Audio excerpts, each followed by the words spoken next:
Your equity is a weapon. Are you using it right?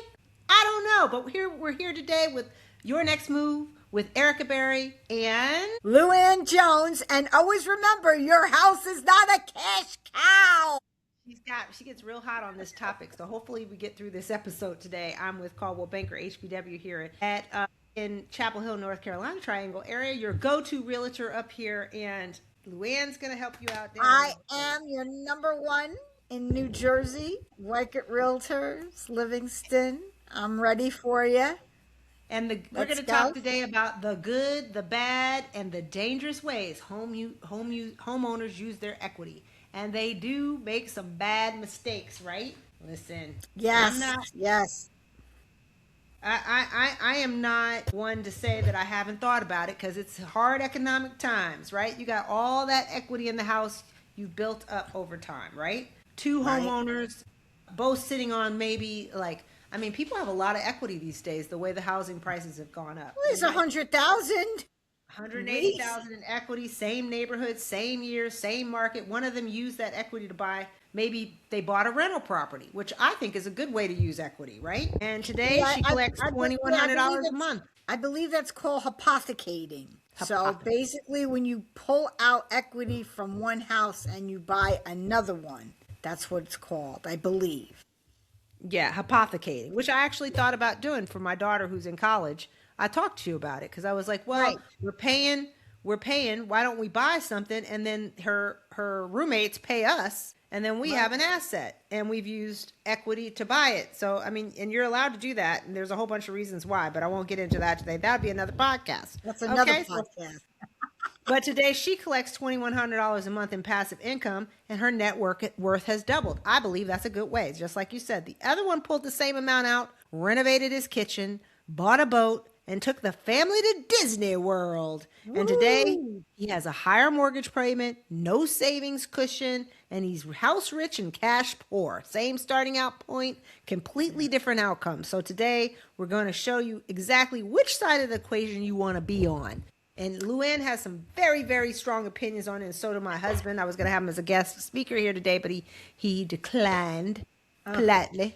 He would come Yes. back. He's He'll very come, busy. but yeah, he's a little busy. But So, the problems that I've seen over my 21 years, especially when the market crashed back in 2008, where we had that, that bank crash, was that, well, it was the ARM, number one, where they said, oh, get the 5-year ARM. I was never on board with that. That's another topic. But anyway, they would start pulling equity to pay credit cards, like you said, buy new cars, a lot of paying of credit cards.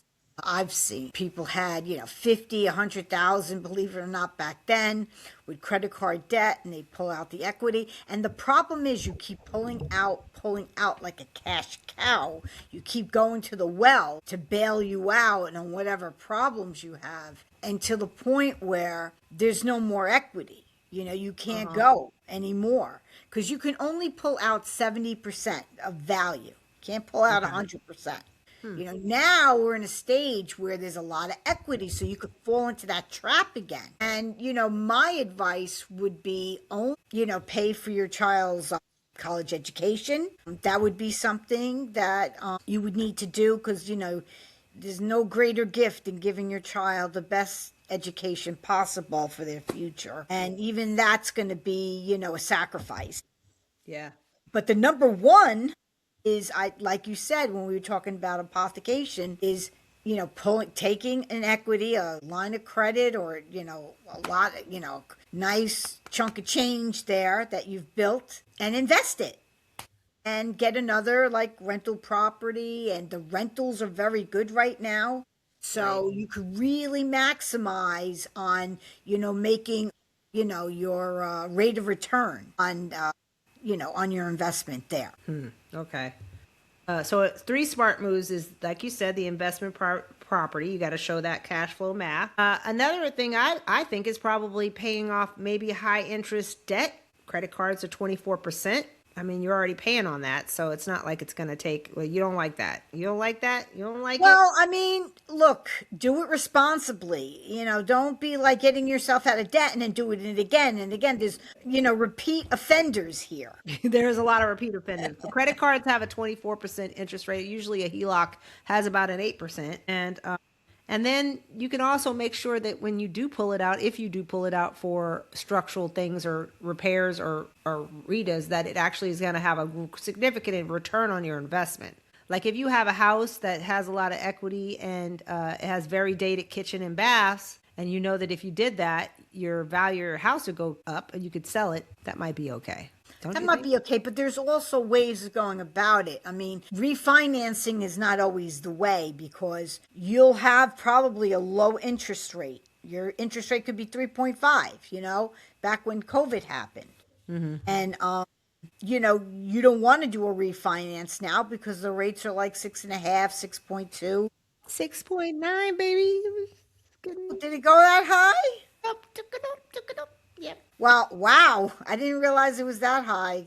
But anyway, here you go. Clicking up there, I think. Now, you're not going to go from a 3.5 or a 4 or a 5 and go to a 7. So what you need to do is do what they call a HELOC. Right. And that's a home equity line. And that's what I was just talking about. The HELOC is at 8%. Home equity line of credit, right? Yeah. So basically, that's the way to go. And it's 8% on what you're borrowing. So it's not like the whole house. That's good. It's just like if you're taking 100,000 or 150 or 200,000, it's 8% on that. And you just have to be careful too, because now you're going to have your mortgage payment and then the HELOC payment. So you got two payments. You are correct about that.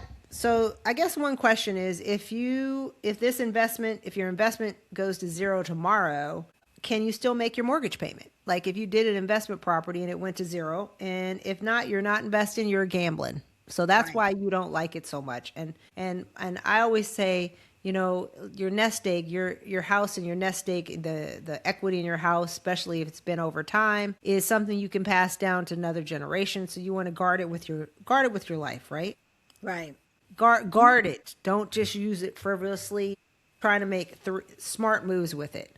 Yeah, the cash cow syndrome. The dangerous moves are lifestyle funding, going deeper into the boat on a boat. If you bought a boat, why? Over improving. You're spending money on that boat. Every time you take it out of the water, into the water, you're spending boatloads of money. Doing an $80,000 kitchen in a $300,000 neighborhood. You've seen that happen. Oh, yeah. You over improve for the area and the interest rate. I mean, right now, I got a good interest rate on my mortgage, so definitely something that would not do the entire mortgage would be great, right? Right. Pause. If you want to know where you stand, are you sitting on equity right now? We're pausing, we're telling you, listen, wondering what to do with it, or I've already tapped it and it didn't work out. Like, subscribe, and share, and just share this thing and think about it hard before you do it, right? And if you're getting value from this episode, share it with the person who owns a home. That's all we ask is you share it. That's it, right? We like to pay it forward. Like I was like, oh, listen, you buying, adding renovation, you have to look at funding, lifestyle, dangerous. So the takeaway is smart equity moves is you agree that if you bought another investment property, it could make you money. It is a gamble. It could be a gamble. You got to be very strategic about that. But there's always the other side of the coin. It's not always the heads, the tails comes out. You have to do the worst case scenario. Now that's why when you get these investment properties, you could, claim like 3 months of, non-vacancy. So you have to analyze that, there's a chance people won't pay their rent. They could have a job situation or a crisis. I mean, are you prepared for that? Stuck with it. Yeah. And then if you pay off high interest debt strategically, but you don't recommend that because, people who get into debt usually get into debt again. It's a problem in the United States of America and all over pretty much, but big time here. Yeah. And then making sure you don't over improve if you're taking it out for improvements. So dangerous moves are using it for your vacations, cars, toys, right? Mm-hmm. And then pulling equity out in a declining market. If the value of your house is going down like a like a rocket ship coming down to the ocean. Which I'm seeing a lot of values. People who bought in 2020, people who bought in 2021, the values are not like they want them to be. Like they paid all this money for the house. Yeah. They might have overpaid for it a little bit and they would like to sell. And the problem is I'm having to tell some people, unfortunately, the house is not worth what you paid for it. Breaking even would be a bonus, you know. Bottom at that line point. at this point. So, you know, so that's our short episode. We did a short episode today on that, but that is something that we're seeing a lot of in these economic times. So we figured we give you a little shoot on it, you know. And if you want to buy an investment property with your equity, call me today. Yeah, call me today too if you're looking in New Jersey.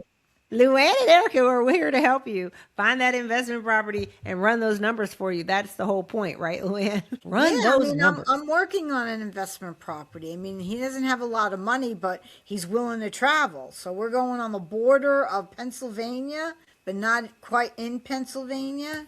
And I'm looking to get him like a reasonable house, and then he's going to rent it.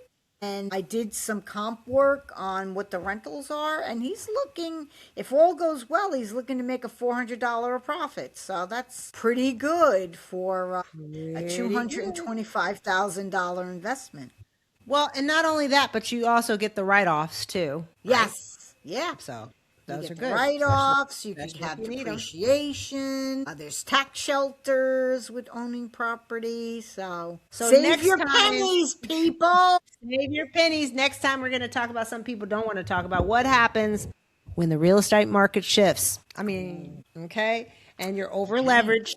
It's not a scare episode. It's a prep episode. When people come out in the downturn are the ones who plan for it. Make That's right. sure You're- you subscribe you're- so you don't miss it next year. 5 stars takes 20 seconds and it helps this show reach to homeowners who need this to hear this stuff. So Yep. go make smart moves with your equity and we will see you next time on Making Moves. Your next move with Your Erica. next move. You're making moves is on another one. That's on Monday. Your next move with Luann and Erica. Signing out. Talk to you later. Until tomorrow.